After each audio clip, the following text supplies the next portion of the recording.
Hello everybody, Jim here with Totally Relaxed. I am at the gate at Lake Houston Wilderness Park, just north of my house, about 25 miles. Lived in Houston all my life and never knew this place was here until Sue and Craig did a video on them a few days ago, and they spent some time here. But wouldn't you know it, after I drove all the way from Lake Houston, or Lake Conroe over there north of Houston on 45, I get over here on 59 and they're closed. Oh well. Pardon that noise in the background. The guy's working on the freeway back here at 242. So anyway, this is a quickie.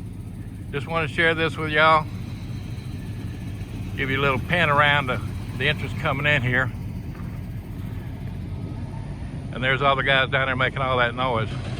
Anyway, talk to y'all later. Have a good day. See you in the next one. Bye.